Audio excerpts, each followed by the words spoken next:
Hello. I'm going to give you the evidence that will prove to you beyond a reasonable doubt that you will live on happy and healthy after your body dies. I'm Dr. R. Craig Hogan, president of the Afterlife Research and Education Institute, author, co-author, or editor of 10 books containing the evidence we are spiritual beings who live on after we've left our bodies behind. The evidence is in 15 videos. This is the first. I want you to listen to the voice of a husband and a wife having a normal conversation. The wife talks about her ring and a lock of hair that her husband has with him. You have got my ring in your pocket? Yes. And also the lock of hair? Yes, everything concerning is with me. All the various things associated with us both. Yes. There's nothing remarkable about the conversation, except that when they had it, the wife had been dead for 4 years. Surprising? You won't be surprised by the time you finish this video. The woman is Annie Nanji. She's speaking to her husband, Dr. Dinshaw Nanji. Dr. Nanji was a professor in the Department of Biochemistry at the University of Birmingham in the UK. The two were happily married until 1966, when Annie passed away from cancer. Dr. Nanji was devastated and wanted to find a way to connect with his Annie. 4 years after her passing, he went to a medium named Leslie Flint. Leslie Flint had the remarkable talent of having people now living in the life after this life speak through a voice box made of the fluid from his body called ectoplasm. Dr. Nanji sat in a room with Flint, and after a short time, he heard his wife, Annie, speaking, just as clearly as if she had been standing in the room with them. Here's another example. Annie comes unseen into Dr. Nanji's flat at night and taps to tell him she's there. He acknowledges it. Because, I hear your tapping. Good. And I'm surprised at myself that I can hear it. I always know when you hear, Yes. because you always acknowledge it, Yes, exactly. and you always say, "Thank you, darling." Yes, I know. And I try again. From 1970 to 1983, Dr. Nanji traveled twice a year to sit with Leslie Flint, with just the two of them in the room. Annie came through every time and spoke. Today we have over 24 of the full recordings, 45 minutes to an hour long, of Annie and Dr. Nanji talking casually about things happening in their lives. Annie tells Dr. Nanji he's wearing an old tattered hat.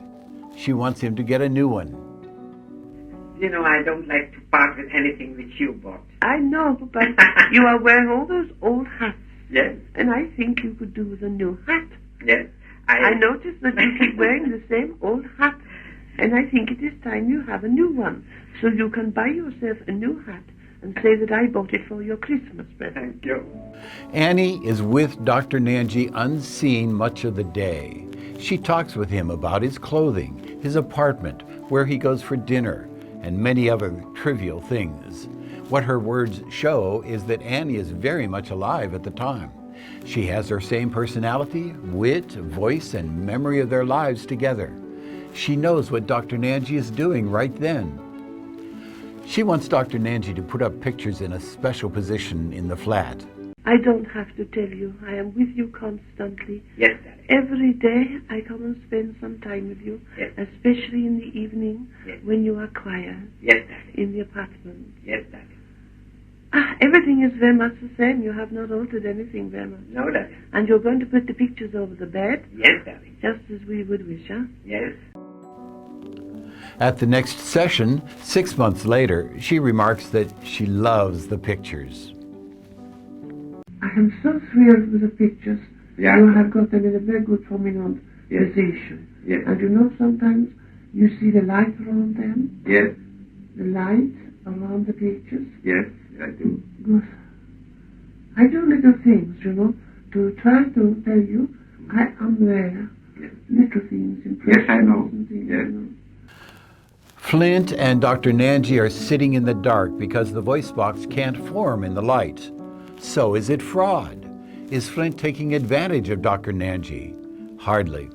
Flint charged nothing for his demonstrations. He just wanted to bring comfort to people. More importantly, Dr. Nanji sat twice a year for 13 years with Flint, speaking to his wife in spirit. Flint could never have fooled Dr. Nanji into thinking it was his wife speaking if he was miraculously creating a female voice. And Annie talked to Dr. Nanji about things he was actually doing currently. Flint would have known nothing about what Dr. Nanji was doing. Annie went with Dr. Nanji to the cemetery and watched him put flowers on her grave. Why do you still go to the cemetery? Well, darling, how can I pass your birthday without my... I appreciate it, but I'm Without not my there. family. I'm not there. No, I know that. And I see you go there, and it makes you depressed. Yeah, No, I'm not depressed, darling. No? No, I'm not depressed. And the flowers. But the fact that I have cleaned it up and put the bushes around for I the know, winter. I see you, I watch Yes, you I was do there. it, and I think, I was there a week ago. the only time I'm ever in the cemetery is when you go there. Yes. Annie saw the gravestone he had put on their graves and kidded him that she couldn't understand why he had a gravestone with their names on it, but he wasn't there yet. And you know the gravestone Yes. where you have put your name, but Yes. you are not there yet. No, but... But you are very funny. I Yes. have to laugh at you. Yes. You have on the gravestone, Yes, you have got my name and Because- date, and now you have got your name, but no date, No date. because you don't know when you're coming. Exactly. But you will be able to have the date put in when you are here. Yes, that's right. We will make arrangements for Yes, you. darling. There is room for you there. Because But you won't be there. You will be with me. But it seems so strange that you should have already arranged to put your name on the stone when you are not there yet. Annie was with Dr. Nanji constantly. Flint wasn't at the places Dr. Nanji went to that she reported about. She flew with Dr. Nanji and attended a conference lunch that he went to. They had a lot of tape recorders there. She remarks about it. I was with you when you went to the seaside place. Yes, darling. I was with you in the train. Yes. And I was with you when you had lunch. Yes. And when you were listening to Yes. them and the Yes. tapes. Yes. And you were talking about all sorts of things, you know. I felt your presence there. Oh, I was very close to you. Yes. What a wonderful arrangement it all is. Yes. How many tape recorders have they got in Oh, that room? I think they have several. But they can only use one. Uh-huh. Yes. Why? Well, you can't have half a dozen tape recorders going all the time. Oh, no. I see what you mean. Yes. So, I suppose if one is out of order or anything, they can always have another. There is no other explanation for the recordings other than that Annie Nanji's body had died, but she lived on. She is with Dr. Nanji unseen, and she looks forward to their being together again when he makes his transition. Annie is with Dr. Nanji. She tells Dr. Nanji that she sees something wrong with a bedspread in one of the beds in the flat. And you haven't changed anything. Nothing. Everything in the flat is identically the same as when I left it. Exactly. And There is a difference, though. The Yes. bed cover. yes. The one, The bed cover. the bed cover, yes. What is there? Something different about the bed cover. You bought those bed covers, darling? I know. The yellow ones? Yes. Yes. But, have you done something to one of the bed covers? No, darling, they're both identical. Well, perhaps it is that they are the same bed covers, but Yes. there is something different. Uh-huh. I don't know why. Uh-huh. Perhaps it is the way I see it. Yes. But they are very nice, and because you bought them, I like to... I know you keep everything exactly the Yes, same. I like to use them. But I think you... Are you sure you have it the right way round? That may not be... I think Yeah, I'm yeah. right. Yeah. Because I think you've got one of the... When you have the bed cover, it is not always the right way Right round. way around. That may be, yes. I'm certain that is so. Yeah. But it doesn't look right. Yes, darling. When Dr. Nanji returns to his flat, he finds one of the bedspreads has been placed on the bed the wrong way. When he returns to Flint 6 months later, Annie remarks about it. I see you have made a difference with the spread of the bedspread. Yes, darling. It was so. I have even taken photos of the bedspread with half side on the wrong side and half side on the right side. I know. Sometimes these silly things are very good because there are things you don't think about and they are important in a way Yes. to prove, you know. Yes, And that we are near and yes, close. yes. Annie is in spirit, so she is able to receive Dr. Nanji's thoughts and feelings. She was with him one day as he was walking. Dr. Nanji saw a woman who looked just like Annie. Annie received his thoughts and his feelings. You know, the other day, before you come here, Yes, you were walking along the street yes. and you saw someone in the distance and it reminded you of me. Oh, correct. And for a moment you almost stopped, you know, as if your heart stopped beating. Because Yes. you knew it was not me in a Yes, way, of but course. at the same time she was very like me. Yes. Also the way she moved, walked, Yes. you know. But this, of course, is... And do you know, I thought mentally, yes, she looks like her, but she hasn't got her brain. No, you shouldn't say that. You don't know. She might be highly intelligent. I don't know. But that You was- know, you always think, oh, you are so naughty. This woman was very much like me. I think she probably was highly intelligent. Annie Nanji lives on after her body died. Dr. Nanji had that proven to him over and over again. No one dies. In the same way, you and I will never die.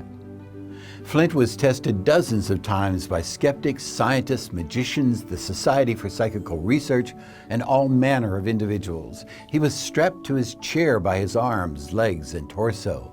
He was forced to put colored water in his mouth and have his mouth taped shut with surgical tape and spit out the liquid after the session. He was set up with a throat microphone, so any vocal utterance from his vocal cords would have been recorded. The voices always came. There was never a hint of fraud over thousands of seance sessions. For even more evidence, you will continue to live after your body dies. I want you to listen to the voice of a soldier named Michael Fearon, speaking to his mother, Alice Fearon, 10 years after his body had died on the battlefield in World War II. His mother, Alice Fearon, sat with Flint many times starting in 1954, speaking casually about what was going on in their lives. Only Flint and Alice Fearon are in the room. Michael speaks in a male voice. Notice that it's decidedly different from Annie's. Satisfactory, obviously. I mean, I love coming to talk to you. It's a wonderful opportunity, and it means so much to me, as indeed it does to everybody who has the opportunity to come to speak to those who they love on earth. I know. It Speaking would make of such a vast difference to people if they understood this and realized that death isn't what they think it is. It isn't this There is severing no of the death, is contact there? between us. there's no death. It's only an illusion. Man has created death in his own mind. The BBC interviewed Alice Fearon after playing that recording on a show, asking if that was her son. She asserted in the interview that she should know her own son. That was him speaking. Today we have thousands of these recordings, sons and daughters talking to parents, spouses talking to each other, parents talking to their children.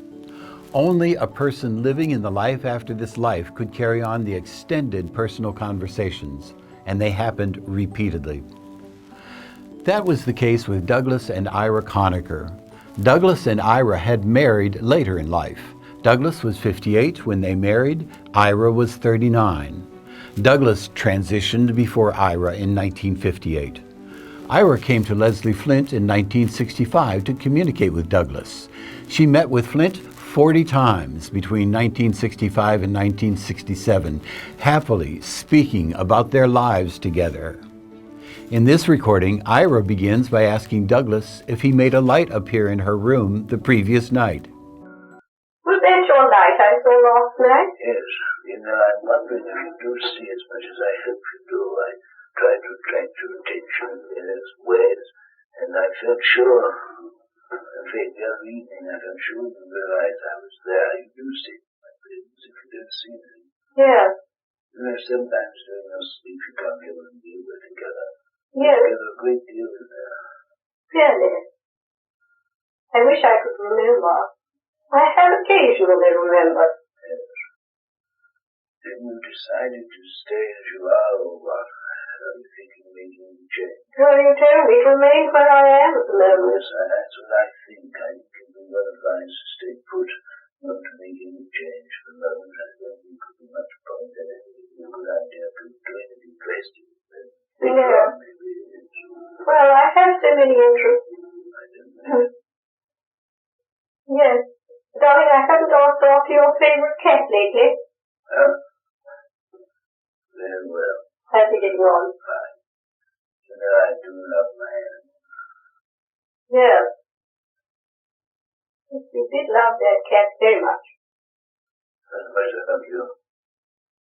No, so I'm awfully glad you still love me. Of course I do. I won't share. I'm just waiting for the day to enjoy me. Yes. Years come and go. Time will pass. Wish we together. That would be lovely. These people who have lived normal lives on earth have left their bodies behind to go on to the life after this life. They were able to return to earth to speak casually and lovingly with people who knew them well. A wife, a husband, and 2 mothers knew without a doubt it was their loved one speaking to them. They recognized the unique voice quality, personality, references to current events, reminiscences of past events in the people's lives, and loving words. Annie, Michael, Douglas did not die when their bodies died. They remained happy and healthy after leaving their bodies behind. They were then able to spend time on earth unseen with their loved ones anytime they wanted to. In the same way, when you leave your body behind, you will not die. You'll be healthier and happier than ever. You'll be able to visit your loved ones when you want to, and you will never die.